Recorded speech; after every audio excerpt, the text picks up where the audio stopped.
presented with an opportunity to reinvent the franchise. We weren't going to just make a remake or recycle a story that's been out in the theaters and on TV a million times. This was an opportunity for a different take on the whole Texas Chainsaw Massacre movement. It gave us the opportunity to go right to the roots and tell a story that had not been told before within the franchise. The idea of being able to like get in on the ground level and sort of write the new backstory and just be adjacent to the original film and have everything I do dovetail into what the original did was just, you know, super exciting. Just to think about, you know, a movie I saw when I was like, you know, 10 years old, that I could now be the dude who kind of writes his story was just super exciting to do. When we first received the script, of course, it's not every day that you have the opportunity to see, you know, Texas Chainsaw Massacre, Leatherface on the front page. So I think that was the first excitement and saying like, wow, really? A new one? Cool. It was very exciting to do a movie, an American movie, during the 50s and the 60s. And for us, we are French and we are fascinated by American way of life since we are young. And so it was a great opportunity to us to bring our vision, if I can say like that, to an American myth and to film the whole America. I think it's more original and powerful to go back to the roots of the myth and not to continue the myth. You take one of mine, and I'll take all yours, Werner. It's been cool. I mean, I've worked with two directors before a few times, and it's interesting because, you know, you'll get a rhythm with one, and then you know, the other one will be looking at the frame and the camera and the lighting, and you know, there's so many details to the makeup, to the special effects makeup, but they really, I think, do a great balance of coordinating between them. They're obviously best friends, they're partners, they're the same age, they've had babies at the same time. So these two know each other better than they probably know themselves. You know, I mean, they're a unit. You let those boys go this instant. Don't count on it, Werner. You see them do something wrong? When they told me they wanted to do something that was a cross between Terrence Malick, like Badlands and Virgin Suicides, I thought, I'm there.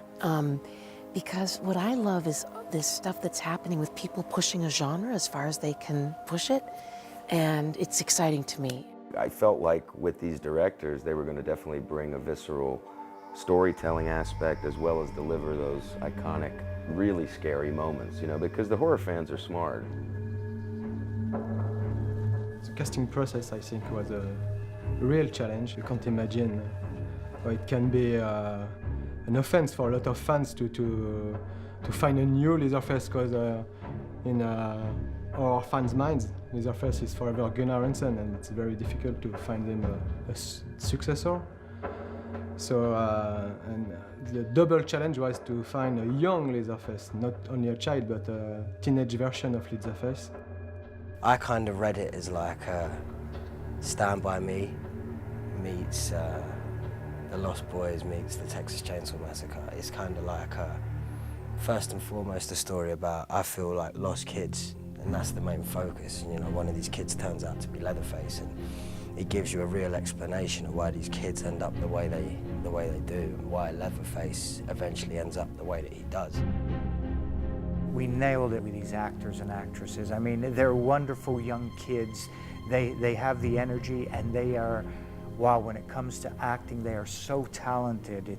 They can do an English accent, which is their native accent, and then they just switch it right on and they're Texan. But more importantly, they really understood not only their own characters, but the story and how the story develops and how that affects their own character.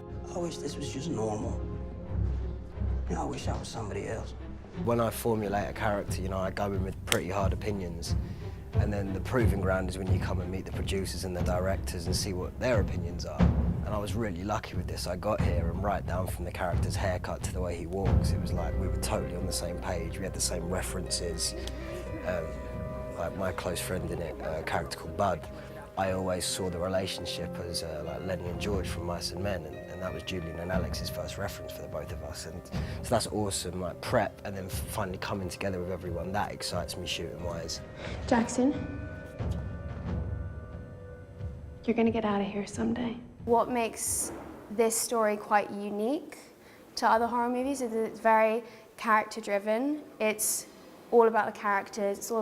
It's mainly about these kids who are lost, and it kind of follows their trail, and then at the end you realize that one of them is actually the Texas Chainsaw Massacre, but it's not just focused on that. It's more about story, and there's love, there's relationships, there's family, there's all these different themes that come into it.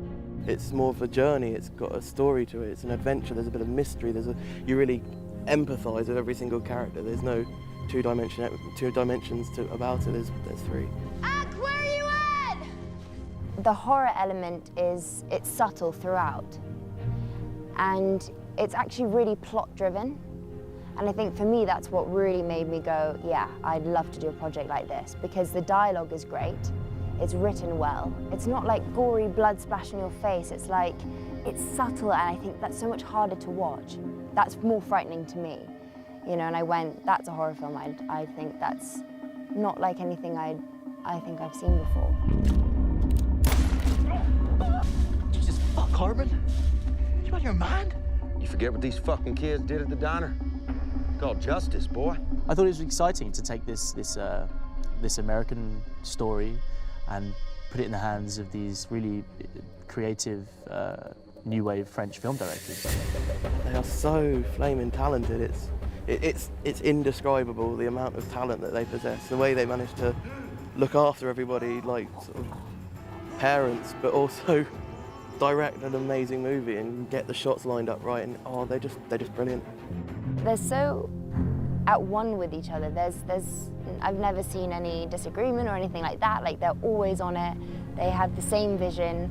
They're really good at talking in a way that an actor can understand. I watched their first movie, Inside, which deeply disturbed me. No, they're sick. No, they're great, man. Julian and Alex, they're cool, you know. They've got this really nice balance of shooting to make it visually pretty, but they're also, on the other hand, making sure the actors are cool and getting a good dramatic performance, because I feel like sometimes it can sway too much one way. I had a feeling they were very creative, very autonomous, and it's been true. They collaborate, they are very clear about what they want, they know what their day is going to be, but they also have a lot of flexibility. And what's great is we still make our days, so we still end on time, and yet we've been able to change things, be open to things, let something go, add something here. They've let me be free to play Hartman the way I saw him in the script, trying to create a human side to this madman cop that I play. Julian and Alex had the absolute perfect vision for the film. They were energetic. They were, aside from being nice guys, and they had this edge to their storytelling. We wanted the movie to be really beautiful, but realistic in a way, you know. And so with our production designer, Alain Benet, we worked as well in this direction, and I think you have a glimpse of it here. And when we watched the dailies, the first dailies, we were really reassured because it's dirty in a way, in a good way. This was really important for the believable aspect of the story. Before shooting, I was very excited about the Sawyer farm. I mean the interior scene, because it's a mythic set. It's a real house that have been shot for many times, but we cannot see it very well. It's always a little bit hidden or dark and everything. So it was really impressive to get into this process, and also to be a link with the other guys that have been shot in this kind of set. The challenge with doing the fake chainsaw, it's very important, because the chainsaw is like an actor, you know. We create two different chainsaws, a rubber one and the chainsaw, we call that the electric one. If you do a safe chainsaw, the actors feel better, play better, because they are not afraid of this chainsaw. The real one, when you start the real one, nobody can stay because it's very frightening. Everybody are afraid about this real chainsaw. If you don't have a fake one, I don't know if you do a lot of things. Perhaps we have to create that in CG, but the challenge is to do less CG as possible. Because why? Because it's very simple. Because in the beginning, when the first chainsaw, when the director shoot the first chainsaw, nobody used CG. Return to classic, return to basics for us. That is the challenge. The one that I got to work with, and it was so much fun, was this life-size dummy of Christopher, who plays Dr. Lang. Dr. Lang, the head here, the head you have to punch on the window. We have a lot of different techniques. You have to create a realistic head. You have to create the mechanism inside the head. You have to put some real hair on the head. It moved just like and I got to smash it into a window quite violently, quite a lot of times, and there's blood pouring out, and it moves just like a human being, and it's like, wow, this is crazy. Everybody can say if it's real or not real. For that, it's a very difficult effect to do. It's kind of villain versus villain in the story. There's not a clear-cut hero. You feel sorry for these kids, but they are definitely dangerous and they kill people. And Hartman is a sheriff and a lawman, but he also is clearly outside of the law.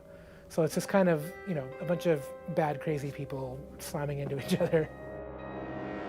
I love a character that has a lot of colors in a movie like this, because this is designed for a big audience.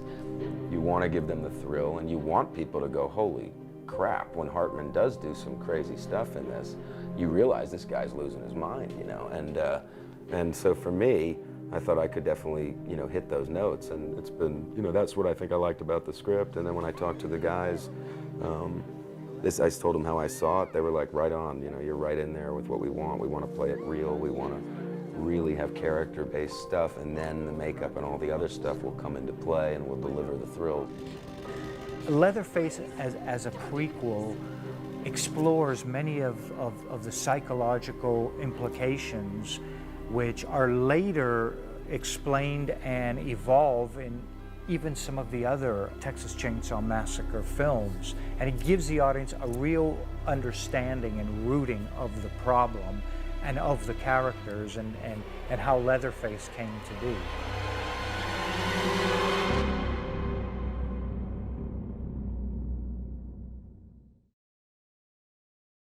Hey, thanks for watching Staying with Horror. For the movie The Omen, Damien originally had a different name. Screenwriter David Seltzer planned to name his Antichrist Donlan after the total obnoxious brat of a child of a friend, until his wife convinced him that it would be a horrible thing to do to the kid, and not to mention friendship ending.